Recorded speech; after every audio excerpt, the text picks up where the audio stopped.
Hello everyone. I hope you can hear me, and apologies for the delay. Yes, um, I was involved in a small car accident, but I was untouched, and it was not my fault. So for the reason, it's just that it's almost. I live in Tunisia. It's the rush hour. People start going fast home for iftar. And so I was in the wrong place at the wrong moment. But however, I'm still with you, and I'm glad. And thank you very, very much for the warm reception. And thank you. I want to thank in particular among all those who have organized this timely event under this necessary title. I want to send a big thank you and a hug to my dear friend Fatih Azam. So thank you, Fatih, for bringing me there.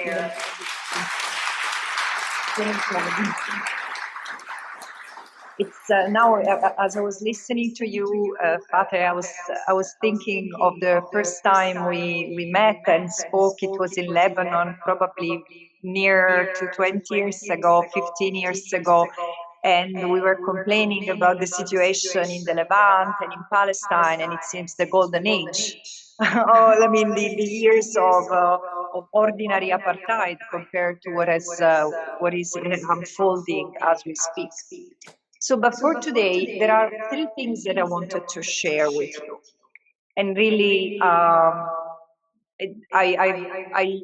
had readapted my initial remarks in order to accommodate also the shock for what has happened in the last 12 to 20 hours. Not because this attack on Iran came as a surprise, but just because it's the narrative around it. There are countries which are blaming the aggressed as much as the aggressor.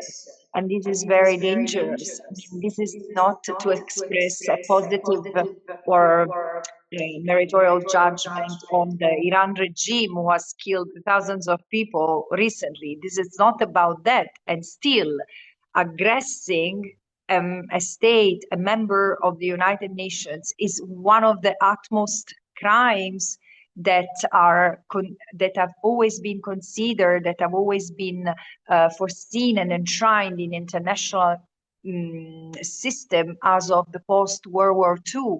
The United Nations is there to prevent a third world war. And it seems to me that one way or another, we are nosediving into that opportunity. So three things that I wanted to share are the following. First, Palestine. Palestine is central to the chaos and the crisis that we are going through as communities, as individuals, as states, and as systems, primarily for me as a UN system. I often say that Palestine is a revealer. Palestine is been apocalyptic, is apocalyptic today, both in terms of destruction. And of course, we talk of Gaza, which in as much as we pretend, not us, but some pretend that nothing has happened and business can continue as usual and Gaza can just be rebuilt.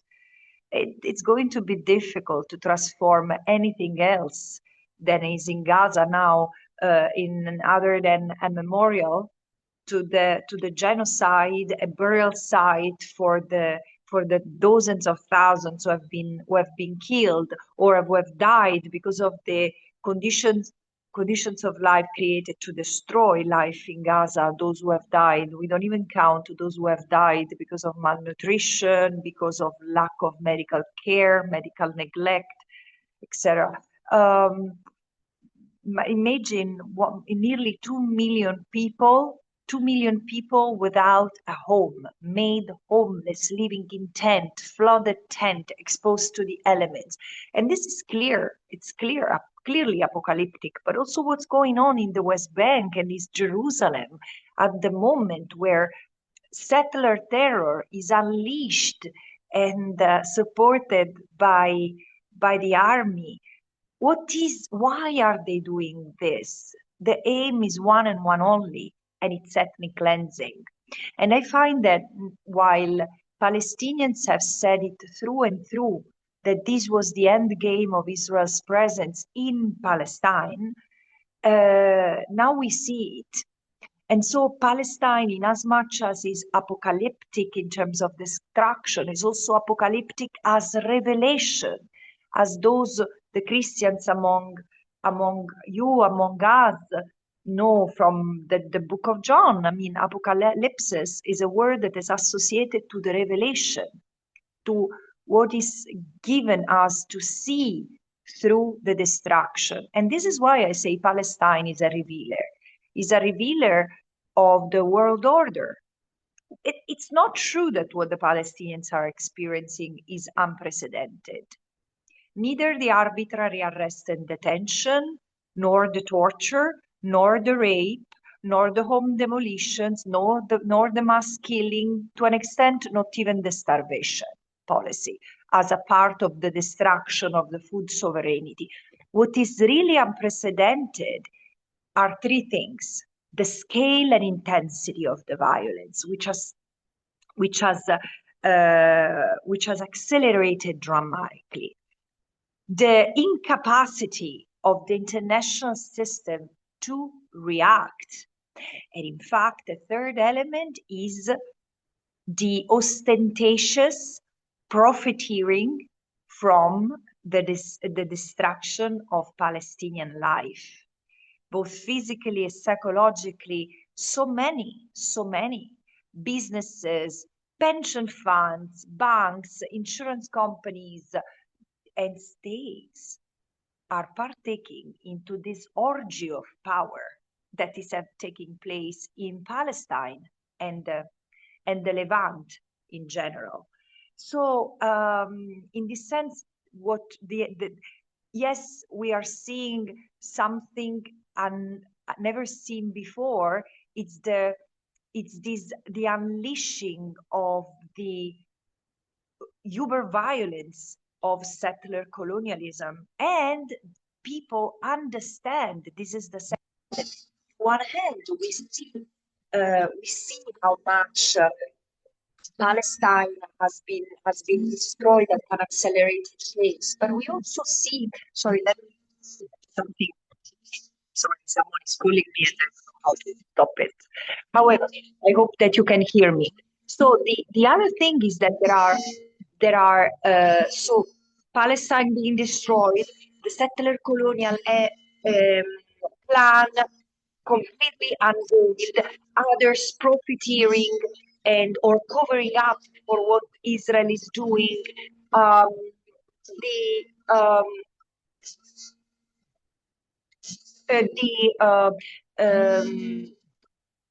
what we see also is, and this is the only thing that gives me hope, it's the fact that there has been a global rise of people standing up against, taking a stand against what's happening in Gaza. This is not, and in Palestine, this is not the first genocide in our history, even in my lifetime, and in that of many of those in the room. The genocide in Rwanda, 800,000 people were slaughtered in a matter of 4 months in Rwanda. So we shouldn't forget that other genocides have been brutal in our lifetime. In Bosnia and Herzegovina, for example, we shall not forget not just Srebrenica, but what happened to the women who were raped en masse because they were Bosnians. So what this is the first case. I mean, why this is a unique case is that this is the first genocide that triggers a global reaction. And it started in the US. It were young people and Jewish communities and diasporic Palestinians and others who started. I was there in October 2023. And I remember already the huge protests that were taking place to against Israel. And then they have expanded from US camps, university camps, to campuses, to Europe.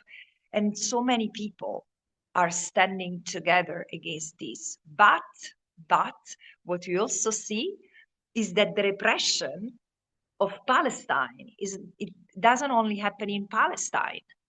The solidarity with the Palestinians that is sprouting everywhere, is blossoming everywhere, is being repressed from those in power, who have claimed to be the guardians of freedom of expression and freedom of association. I mean, I think of my own country, Italy. I think of the European Union and European countries with Germany, Italy, and France, first and foremost, have been repressing Palestinian solidarity to the extent of even curtailing the freedoms of their own citizens. Why? To protect Israel. And this is what I'm saying. We cannot miss the reality. This Palestine, in this sense, is apocalyptic, is really revealing the world for what it is. We have the opportunity to understand colonialism and the enduring legacy of colonialism in our world. We are seeing the effect of the ultra-capitalist system we are part of. No, I'm not a communist. I'm not an agitator who tries to bring down anything. I'm just saying that we should live in a system that puts rights above profits. And this is not the case. And actually today, even a genocide is made profitable. There are entities like Palantir gathering data from the despair of people who have forcibly displaced in Gaza, bombed savagely while they were in hospitals or in shelters. And all the data collected at this moment of panic has helped Palantir improve its emergency preparedness programs so that could be sold to the UK or to the US. And now Palantir is sitting in Gaza as part of this surreal, really dystopic attempt to turn the page in Palestine with this thing called the Board of Peace. There is never peace has been so so misplaced as a word in a sentence than in the context of this Board of Peace chaperoned by President Trump. So we need to continue standing together against this. And what does the third element and last that I wanted to touch upon after Palestine, after the exposure of the system, is the United Nations. The United Nations is being dismantled under our eyes. The United Nations is being dismantled through the ferocious attacks on the ground in Gaza and in the West Bank, in East Jerusalem, to UNRWA. 70% of UNRWA's premises in Gaza have been destroyed. UNRWA's headquarters in Jerusalem has been destroyed. UNRWA has been banned, has been made the object of a violent smear campaign. After being accused for 20 years of supporting anti-Semitism, it always starts like that, has been accused of sheltering terrorists. Despite the fact that UNRWA has terminated the contract of about, I think, 12 people who had been accused by Israel of being part of the attacks against Israeli on the 7th of October 2023, even if there was no concluding evidence that these 12 people had partaken in the attacks, they were terminated, and it was not enough. UNRWA has been under ferocious attack because UNRWA is the last remnant of the defense of Palestinian refugees within the UN system. But even if UNRWA is dismantled, it doesn't mean that the right of return is in danger. I mean, international law is very clear, and the Palestinians have the right to return, have the right to self-determination. It doesn't matter how much member states chop this into pieces, strangle it, and stab it at its heart. Self-determination is there and can be violated, but it will not vanish. And this is why it's so sad to see the United Nations crumbling under the weight of political pressure and political power.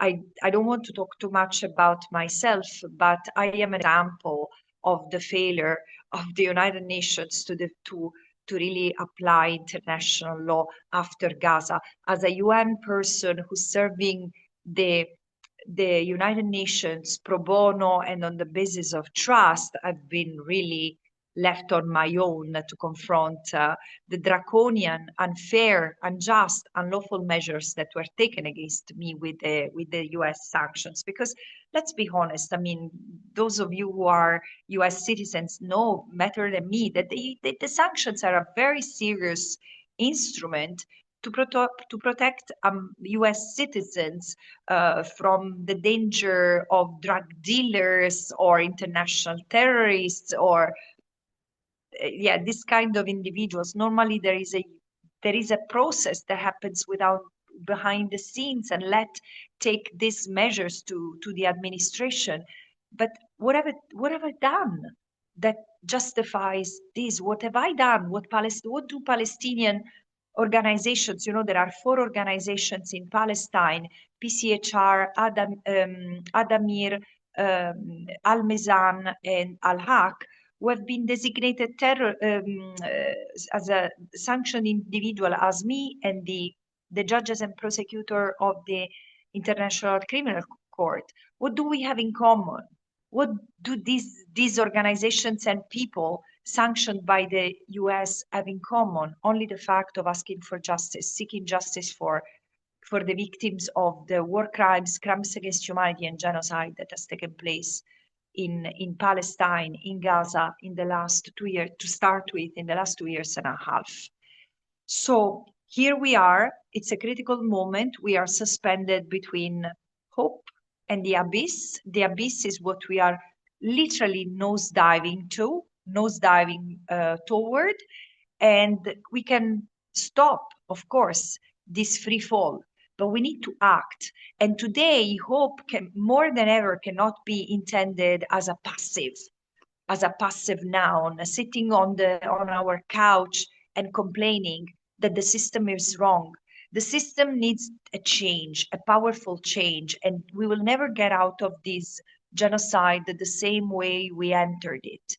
So if it's not going to look much better, it will be much worse. So this is why it's upon every one of us to make ethical choices as consumers, to cut ties, to cut support to the businesses, entities, banks, pension funds, and charities and universities who have partaken in the economy of occupation that has turned into an economy of genocide, as I documented last year. But also keep on putting pressure on the government. Here, it's not about if we support or not Palestine. Now it's also for us as individuals, for us as citizens, global citizens who deserve better and also need to act in order to avoid what looks very much like the beginning of a new global conflagration. Thank you so much.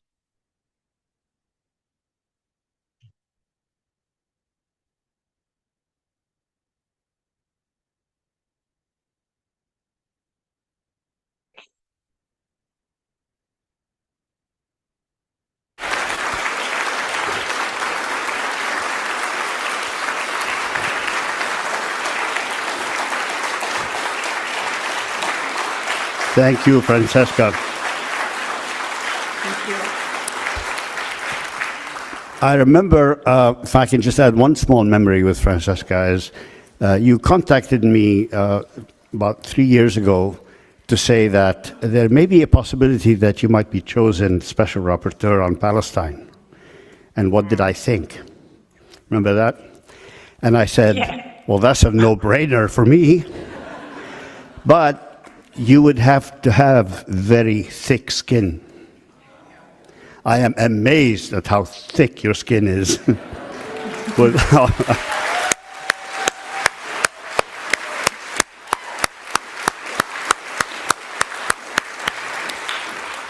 And thinking It's about thick. that just now, if I can just say, that thick skin is the skin of principles.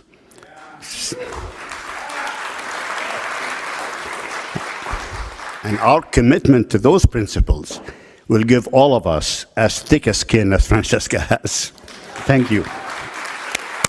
Thank you so much. Thank you. Thank So, you. please feel free to stay with us as long as you want. Listen to us, join us. If you get bored during the day, tune in again. You won't get bored, I know that. So thank you once again, Francesca, so much for taking the time.